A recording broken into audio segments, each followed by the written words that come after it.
All right. Good morning, everyone. Here we go. You ready for this, morning. Robin? You ready? What do you think? I mean, sure. Yeah? Seems fun. Let's do it. All right. So this is the beginning of React Native Mornings. Oh, I need to use my left hand, I guess. Say cheers. Cheers. Yeah. I think for our listeners, the objective here is we want to just hang out and talk via video. We've had a lot of feedback that some people would like us to code and just be more available on YouTube. For now, we're not going to do this live. For now. We'll see. We'll see. Maybe in the future we'll feel brave. Exactly. Yeah. We'll see. Who knows? It's still early. We're trying to figure it out. We're feeling it out. We don't usually do video, right? It's nice when we're doing the podcast because we get the editors to edit. We're not going to edit I don't this. have to make myself look nice because I know I'm not going to be on camera. So I did this all for you guys. Thank you. And I was actually going to put stuff up on because of the first episode, I'm in my new office. I don't know if the podcast episode New we talk office, about new it. show. Yeah, exactly. Right. And I don't know if I came in here at like 10 p.m. last night and I was going to start drilling holes and putting stuff up on the wall. I was like, you know what? First episode, nothing behind me. Second episode, one picture up, two pictures up, and who knows where we end up from there, right? Yeah, you need to build your like signature background. Like Jamin's got like hockey and his like Calvin and Hobbes picture. Mm-hmm. He's got this like signature. So you got to build that up little by little. I don't know what it is because every time I come up with something, I keep retracting. So I don't know. We'll see.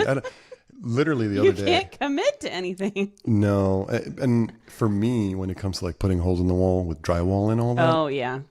It's hard. I mean, literally what I came up with was, if you remember my old office, what was behind me, I literally was like, I'm going to start with a clean slate and I'm going to find stuff around the house and then put them up behind me. I literally grabbed stuff and I was like, this looks familiar. And I looked at an old picture. It was the same exact stuff. So, yeah, I guess I really like that background. So we'll see what happens. Maybe my cat might make an appearance in my background. That nice. might be the most exciting thing about it. There you go. I don't think, yeah. So do you have any other pets or just one cat? No, just a cat. Yeah. Just the cat. And she's enough. She's tiny, but very social and demanding. We don't have any cats. The squirrels in our backyard. And we found a possum yesterday. Did you name them? You got to name them. There's a lot. There's one running right now across the fence. We do have one particular bird that has been like throwing itself into our kitchen window. And we're not totally sure why. But it keeps coming back as the same bird. It's reflection. I don't know what you see in here, but we should name it. Yeah, you should. Cool. So I think so for today's episode, we're gonna just basically talk about React Native turning 10. Happy birthday! I planned on having a cupcake and the hat.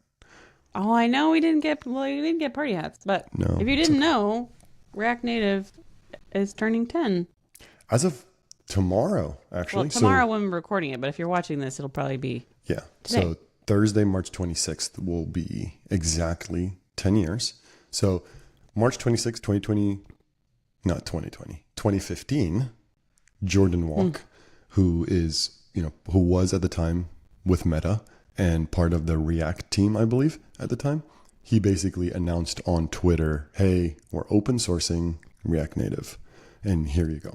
So I guess we're considering this the birth of React Native because the entire community was able to use it. It's when it was open sourced and it kind of became known to the broader community and not just the React, the very like meta React community, the people that were at ReactConf basically.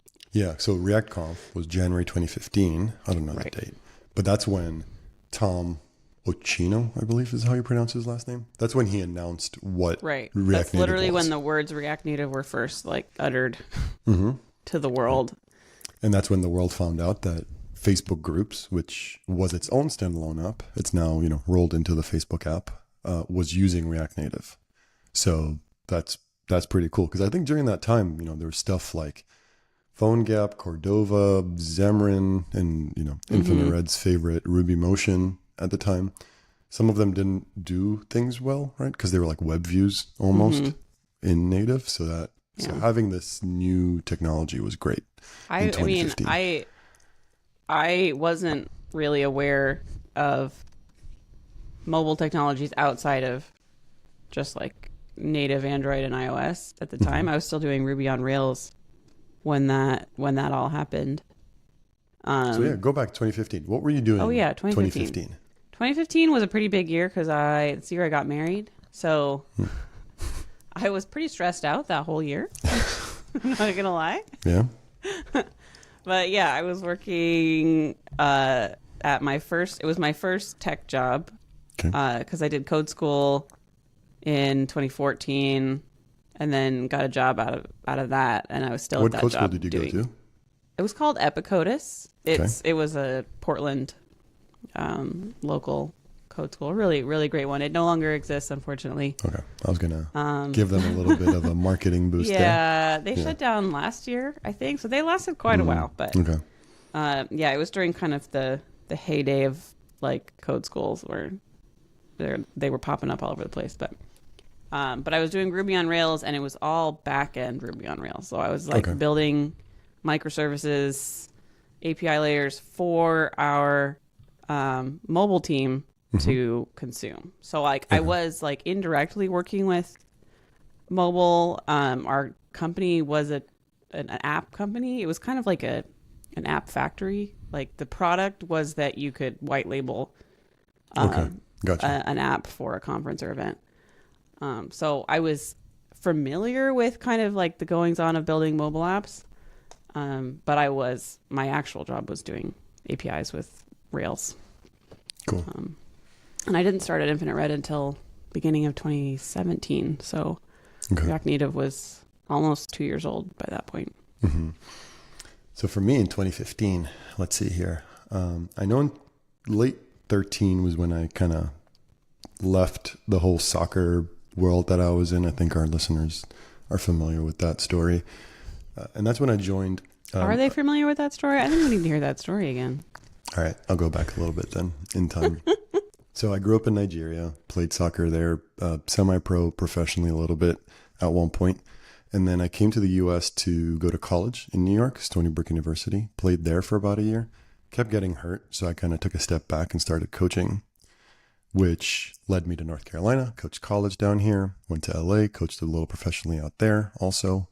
And it's actually very cool to see some players that I had coached at the time. One of them is a goalkeeper for the Chilean national team now. She's doing really well in the league in Chile. And actually one other player who's the captain of the, what are they called? This is bad on my part. The Kansas City Spirit? No, that's wrong. Oof, I need to look that up. But she's really good. They had their opening day the other day. I actually want to find out their name right now. But yeah, her name is Lola Bonta. She plays for Kansas City.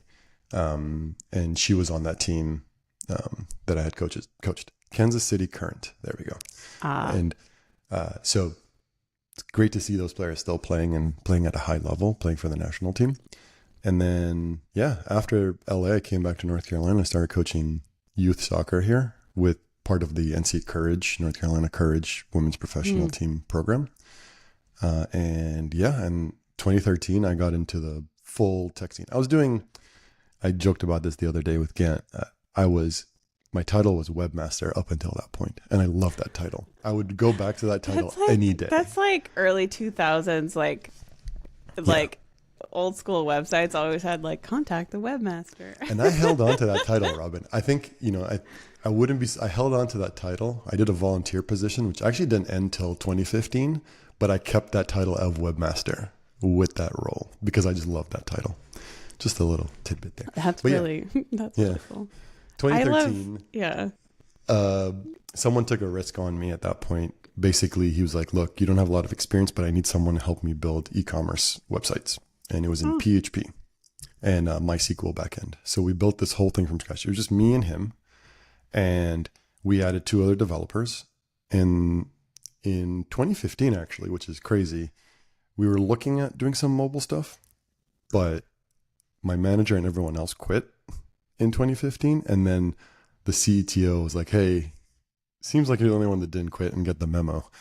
Do you want to like become supervisor and grow your own team and keep running this team? And I took that on and went with it. But yeah, it was PHP, HTML, what is it? HTML5, I think it was at the time, CSS.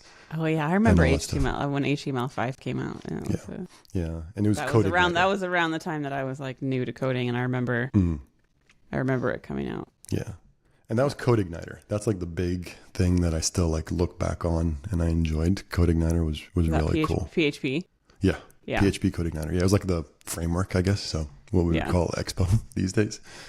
But yeah, that's what I was doing. So I love hearing about what people were doing before tech. I feel like we got into it like roughly the same time, and like my career before tech was, I don't know if I've ever talked about what I did before. No, go ahead. Well, I worked for a paper company.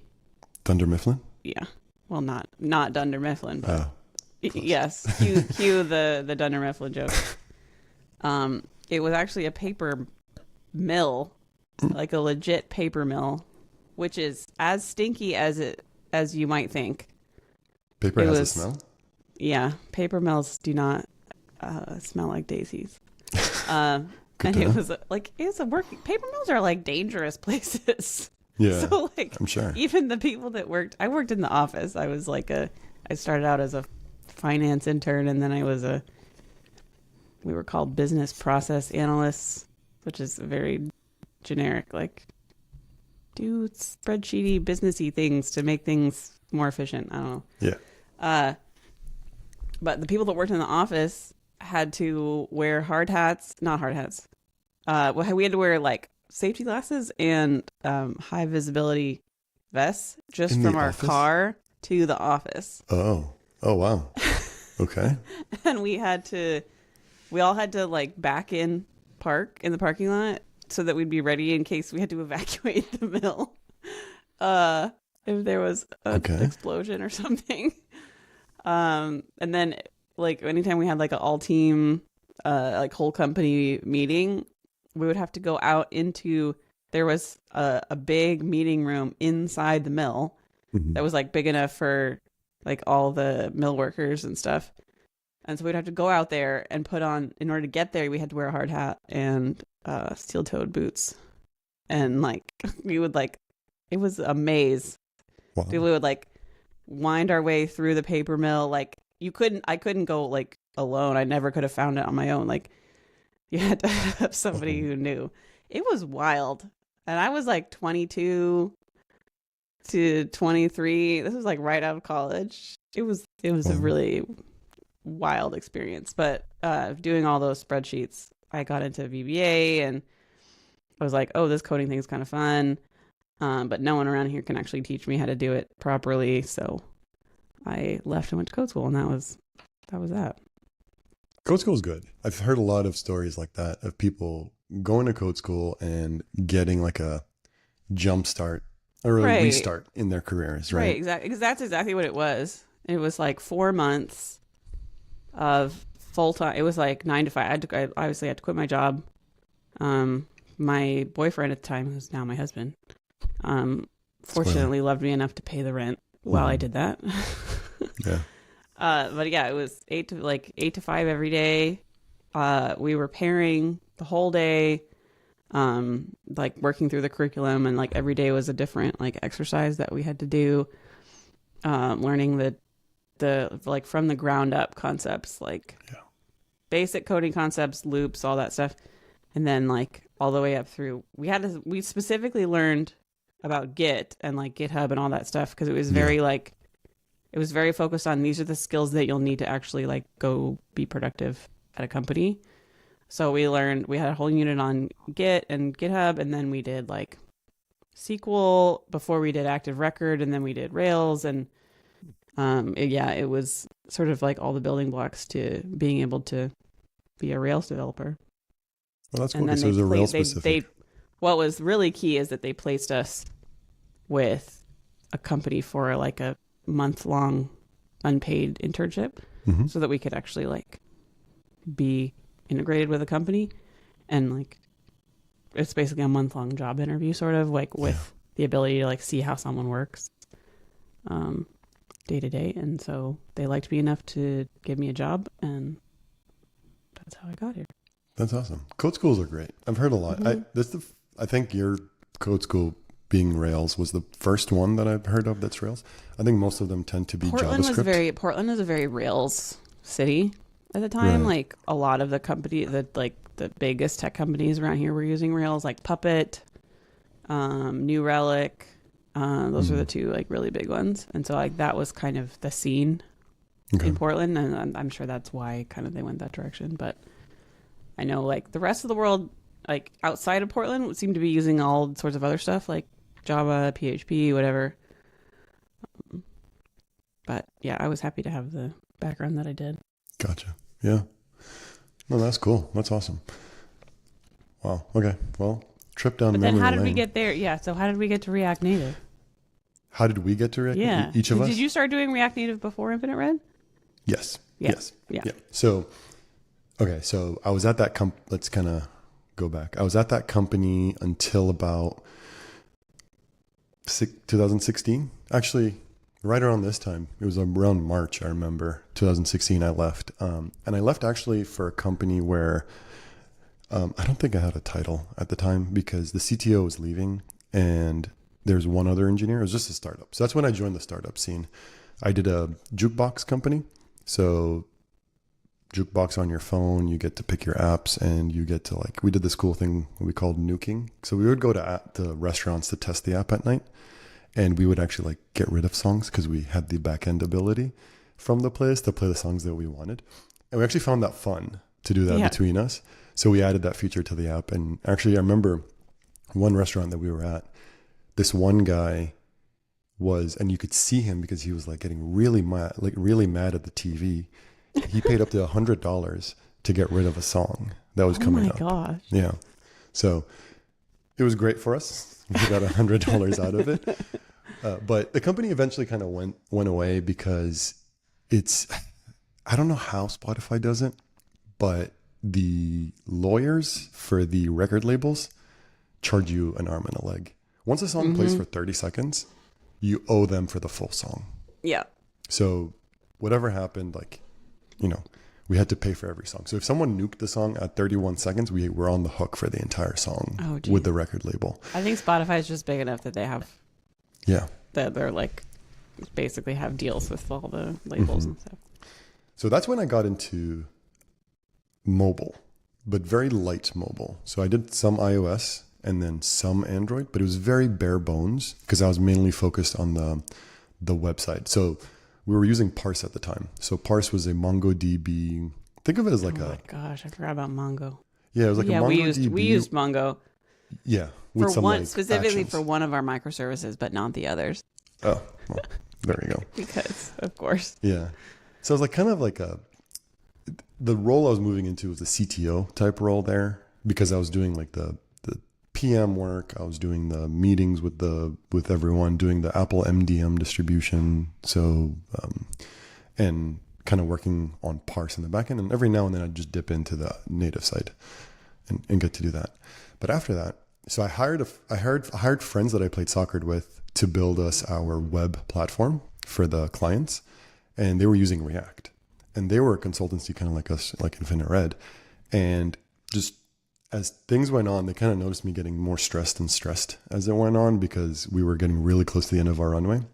So they were like, hey, it looks like you guys are going to be done in a month. It was public knowledge. I was in a startup incubator, so everyone kind of knew everyone's business. So they were like, do you want to come over and work with us? Yeah. And it was just a lunch. And I was like, let me write out this month, but if things don't work out, I'll start next month with you all.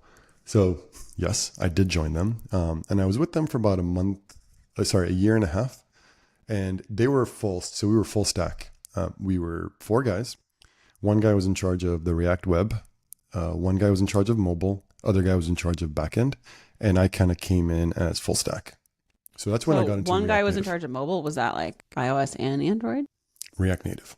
So we Oh, were okay. There you go. React, Spoiler React alert. Native. Exactly. React Native, and then MongoDB backend, Node.js backend. So February 2017 was when I technically started React Native. Okay. So that's like really close to when I started. Like, because I started Infinite Red in January and I did web for like 3 months. And then Okay. Jamin put me on React Native in like March or April. Same story. Yeah. Yeah. Yeah. I mean, after that, just fast forward because it's the same thing. Yeah. 2 more startups after that, both React Native. One of them was an injury prevention app that we had on the App Store.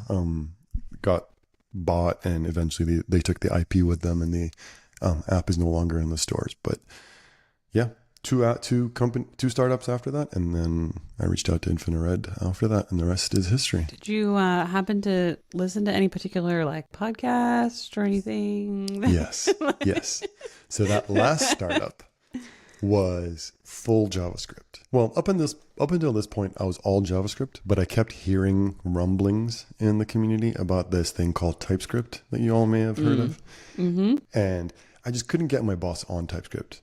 I think he was a very like unit test guy, and I was like, like so, TDD. yeah, old school Purist. TDD, yeah, exactly. Like the first pull request is your tests for the feature. Yeah. You know what I mean? That was like really, type of stuff. it was really, really hyped for a while. Yeah, That's exactly. how you should be programming everything. And I think he was on that hype train then.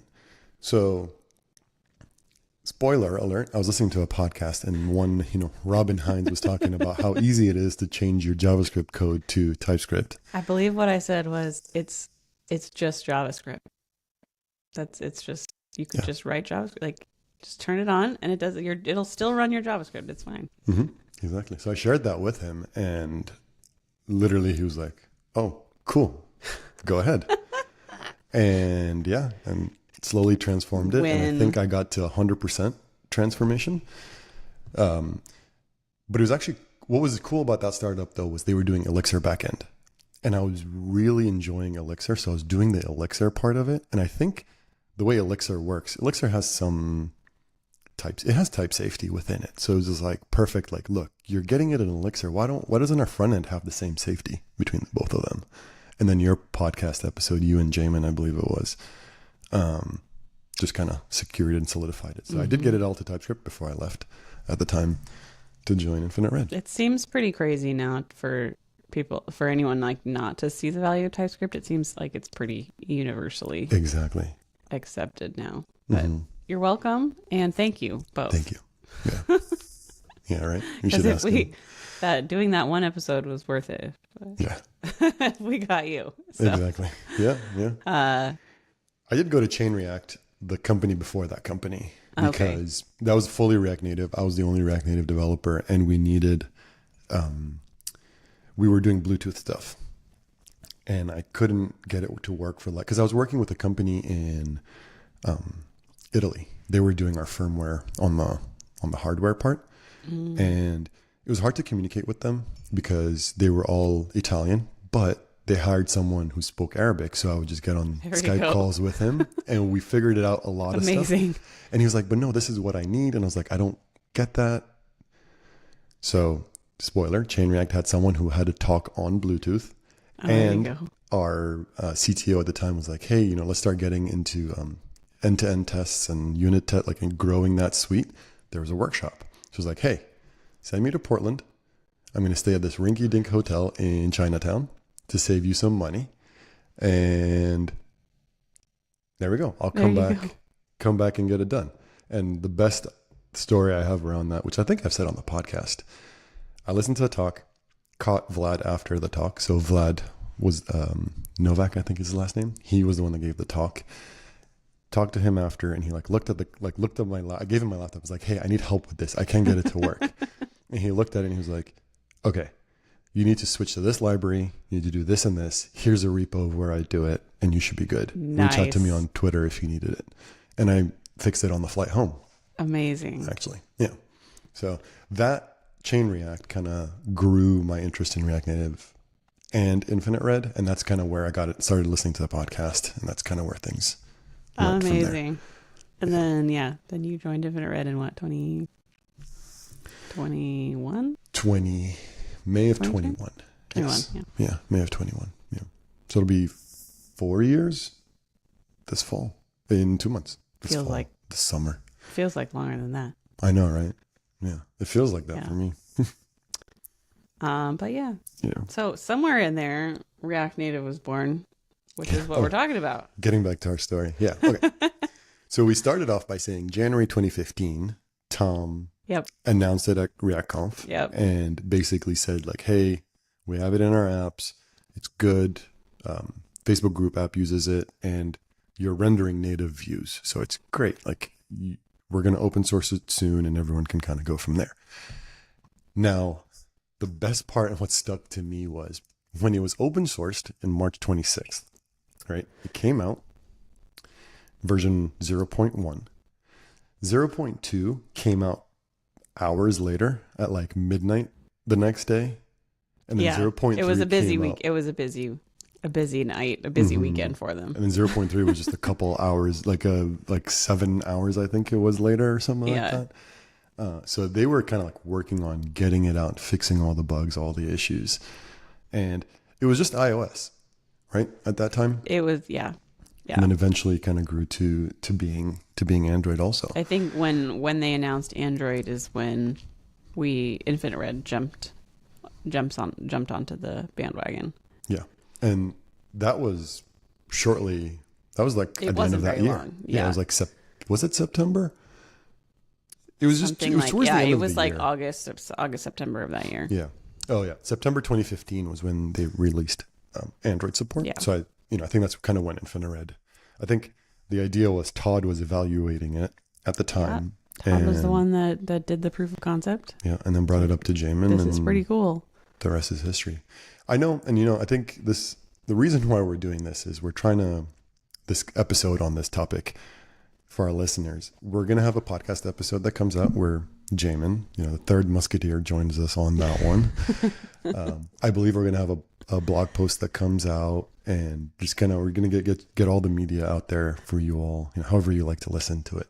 And there's some stuff that we might miss here that Jamin covers in a blog post that we cover in our talk, but it's just a We're nice just way trying for to us celebrate the framework that basically is the foundation of our company. Yeah. And I think Infinite it's Red done a lot for us. started using React Native on 0.11. Yep, I believe that's right. If you can go back and I think you can, we have that in Slack. We can go back and see. Yeah, it's between 0.11 or 0.13. It's one of those two around versions. there. Something around there. I believe when I joined Infinite Red, we were in the 30s somewhere. Okay. I remember doing an upgrade to 0.40. Mm-hmm. So we must have been in the 30s before that. You know what's interesting? I was reflecting on this the other day. When I joined the company, it doesn't exist anymore. Fugitive Labs, so the other consultancy where I started with React Native, that was 2017 to 18. Back then, when we had clients come up to us and like, hey, we want this feature in our app, despite it being 2 years old, not even, like it's still young, right? We didn't have any issues. Like we were able to deliver features that native could deliver at the time. It's crazy to think like where people are doubting React Native now because it's not, you don't see the 1.0 label or whatever. But back then, when it was only 2 years old, we were still able to deliver features that native apps had, which is crazy. And I love that about where we're at. Yeah. And it's really fun to go back and read the docs from the old versions because they have the React Native archive, which has all the docs going back to version 5. That's the first one. And just seeing like all the components that they had back then. Should we try screen share? It was such a small list. Should we commit to this? Do you want to share your screen or should I share my screen, Robin? I didn't set up my browser. I'll do it. Archive, right? And then, I was like, I have to figure out how to get my bookmarks like I said, hidden. we're trying things out today. So we'll see how it goes. All right. This is All right. This I is all hope new. There you I'm gonna go. zoom in maybe. Okay. That's the one. So yeah, this is the archive website. Yeah. So Right? if you And go down the bottom and click on version 5, document. They even have the changelog. That's pretty yeah, cool. that'll also be fun to see what changes they were making between versions back then.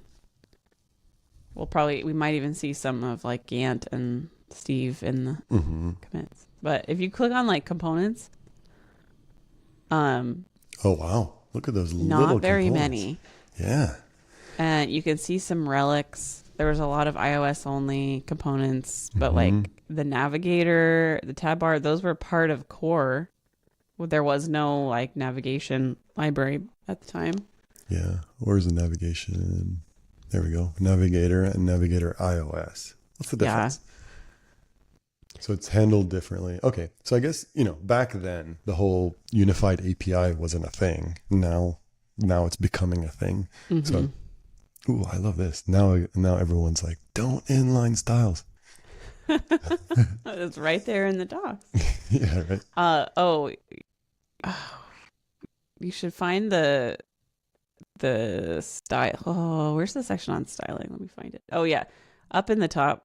If you go to get the basics, and you click on style, it's so funny. That it actually tells you that it's fine to do inline styles. Oh, it does. Where is that? Well, it's like you can also it's just a plain old JavaScript object. That's the simplest and what we usually use for example code. Yeah. Yep. Yeah. But and then it's like style. You can use style sheet to make things cleaner, but never claims that it makes things more performant. I wonder when the phrase I don't know where that myth came from. Yeah, right. I don't know when the word performance kind of came up.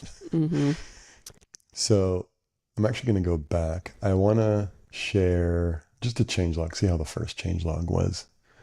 Oh, wow. This will be fun. Oh, it doesn't have like the commits and stuff. Release notes. I want to see the commits and stuff. I don't know if we'll show up on there, but I'm going to mess with the, Brent Vatney. Okay. He's over at Expo now. So that's 6. Ooh, 7. 8. Here we go. Nice. Animate all the things. So James Ide. Oh, that adds the animated library. That was like the whole thing. Yeah. So now you get animations in React Native. Animate all the things. I love it. All right. Pick a version, Robin. Let's do 11 since that's where it started. So the release includes the initial version of React Native Android. Oh, that was what we said. Yeah. And then Node.js. Well, Node 4.0. Node 4. What are we on now? Like Node 20? Who knows? You can never keep up with that stuff. If you click the official site, it takes you there. So I want to try one. I think 13. And I don't know why, but 13, I feel like 13, something big happened in 13. So let's see. So, here we go. So in 13, you start having like node modules. So we're no longer publishing React Native to CocoaPods, but maintaining the pod spec file. So I think this is when you had to start essentially running pod install. What this means is you can still use CocoaPods to add React Native to your project. So it's worth noting that in React Native's like infancy, it was originally intended as a brownfield solution. Like that's how Meta or Facebook at the time was using it, is to do small pieces of a native app. And so like things like this are speaking to greenfield applications, brownfield applications. Because they're talking about you have a native iOS app and you're using CocoaPods and you want to add React Native to your project, your existing native project. And at some point, I'm not sure when, they shifted to being primarily greenfield applications. But that's an interesting bit of history there. I told you 13 was the version I wanted to look at. I'm going to try one more version and then, Lucky number 13. That was version 14. I wanted to see the changelog for that one. But that's fine. 15. Geolocation now works on Android. So there probably a lot of these versions right after 11 are catching Android up Yeah. to a certain level of feature parity. Yeah. Cookies are now persisted across network requests on Android. So yeah, lots of Android features. I mean, and all this stuff, it's pretty cool. Like, let me go back to the archive document real quick. It's pretty cool to kind of see this because, we talk about, I forget what version it was, but when we started like sending stuff off to the community packages, right? Everything was just in here. The slimmining, whatever they call it. Lean core. That's the official name. I called it the slimmining on the podcast. I hope that sticks, to be honest with you. I thought that's what they were officially calling it, but I think on the show React Native Mornings, we can call it the slimmining. I like that. Hey, React Native Synergy did not ever take off as the name for the new architecture, and I'm still a little bit bitter about it. Let's try with the slimmining. See where that goes. You never know. But yeah, I don't remember what version they started doing that. I think it was in the 50s, maybe. Let's do that. We'll do that real quick and go from there. So let's say you said 50 documentation. I'm guessing. Okay, 50 has a lot of components. So version 60 was a big version. I'm gonna look it up. I'm gonna look. React Native. Lean core. You get to see this live, guys. Yeah, right. I mean, that's the whole objective of this. So here's actually something pretty cool. There we go. So 58 in the docs, WebView has this like maintenance gate thing, whatever it's called. It says deprecated, use the community one. So I think you're right. So what we're to say 58? Yeah, I think it was in the 50s. So I think we have to actually go to get to, I'm going to change the URL, to get to version 60. I think you have to go to, let's go to 2019 for what it's worth. Here we go. Well, not really. How do you get to the docs? When the slimmining was happening. So let's see. Let's go to version 60 documentation. And where are the components? Components 60. So they're still here, but you can see some of them are starting to go out. Mm-hmm. Yeah, right? I see that. Yeah. So 61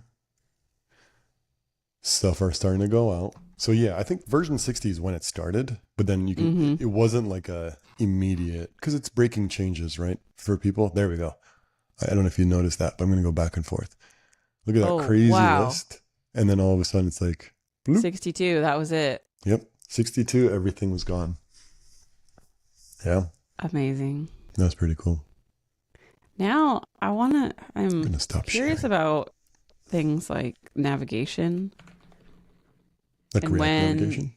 When like the third-party navigation libraries started becoming popular, because I know like when I first started React Native, we were using React Native Router Flux. Mm-hmm. So was I. I love that package.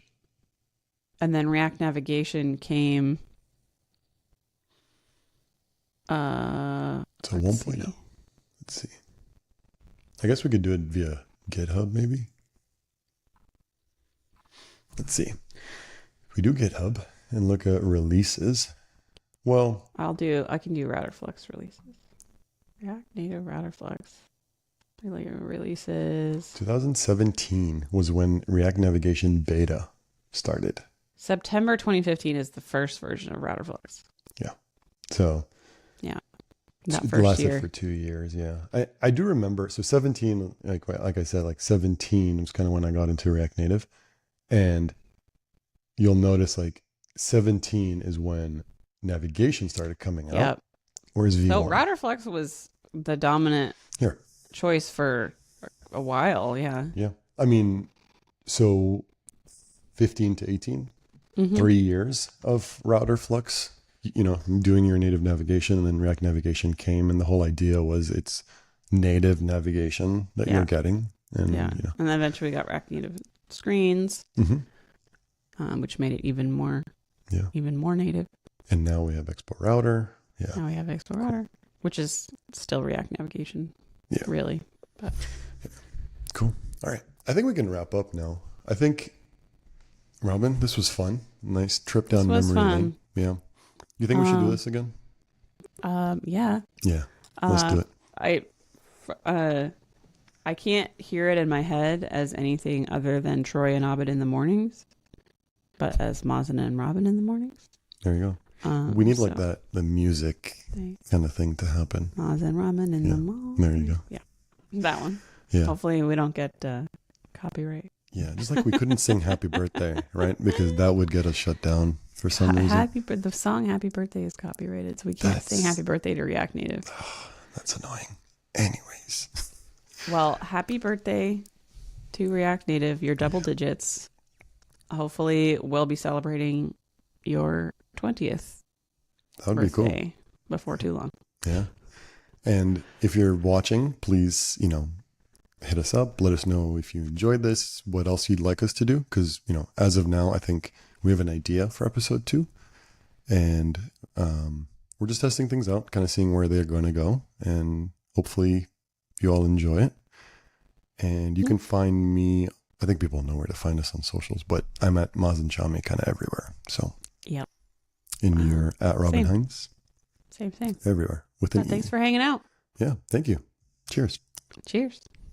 Oh, Bye. wait. Okay, we got to do that again. All right. We got to actually cheers at the same All time. right. And this is not edited, as people are going to find out. We had to do our cheers again because we're not in sync yet. Okay, ready? Oh, wait. Cheers. Cheers. And stop.